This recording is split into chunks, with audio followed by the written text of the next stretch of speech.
Bonjour et bienvenue sur Boulevard BD. Aujourd'hui, les 5 Terres, tome 7, le dernier cadeau. Les 6 premiers tomes formant le premier cycle se déroulaient à Angléon, le plus petit continent des 5 Terres. Nous y assistions à la succession plus que tumultueuse et agitée du vieux roi Cyrus. Plongés dans un véritable Game of Thrones anthropomorphique et sans dragon, les prétendants et héritiers s'étaient succédés à un rythme effréné, au point de se croire replongés dans la valse des empereurs romains du 1er siècle après Jésus-Christ. Il est vrai que nous avions eu une légère pause avec le tome 4, offrant lui une réflexion sur la tentative de règne plutôt despote éclairé du jeune mais éphémère roi Médérion. Mais bien vite, l'action et les rebondissements avaient repris le dessus. Et les tomes 5 et 6 achevaient ce premier cycle en apothéose, libérant notamment les otages venant des 4 autres continents. À la fois riche et complexe en événements, fixant le décor et les bases de la trame de ce nouveau cycle, nous voici donc sur Lys, monde végétal à nuances asiatiques, voire chinoises, recouvert exclusivement de jungles, mangroves, canaux et rivières. Capitale, Alysandra. Les maîtres en sont les singes dans une société plutôt matriarcale. Une bonne partie de sa population a néanmoins abandonné la jungle pour se regrouper dans des villes, des centres urbains où ils oublient leurs racines et leurs croyances ancestrales. Toute une image, une allégorie diront certains. Des primates vivent cependant encore au fond de ces jungles, honorant les anciennes divinités loin des villes civilisées. Plusieurs tableaux s'ouvrent dès lors dans ce tome inaugural du second cycle. L'ex-otage d'Angléon, Keona, fille de la reine Asagi, est de retour. Mais sa tête n'est-elle pas encore ailleurs ? Où est-ce son cœur ? Pourtant, des intrigues de palais apparaissent. Alyssa, fille aînée et héritière du clan du Sistre qui règne sur les bas-fonds du 13e quartier, est libérée, mais retrouvera-t-elle son trône ? Une guerre de clans ne va-t-elle pas éclater avec celui du Koukal ? La prévôté va-t-elle la laisser agir ?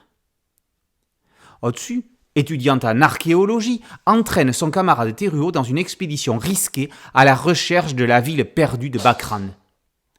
Kori, âme pêcheuse de la tribu Kibanaro, vivant au fond de la forêt, semble plus intéressée par les ruines d'une cité oubliée, que par ses responsabilités au sein de son peuple.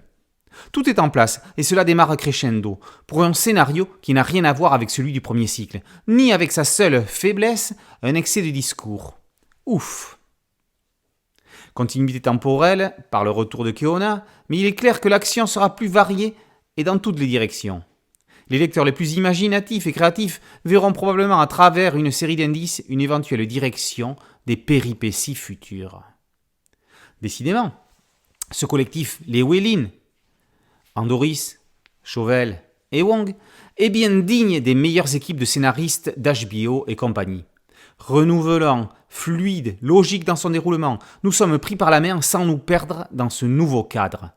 Et que dire du dessin, du découpage des planches renforçant le rythme et l'action du scénario ?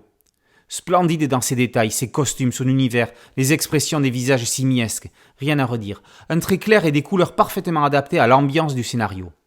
Mention particulière pour la couverture, toujours aussi captivante et intrigante quant à ses personnages.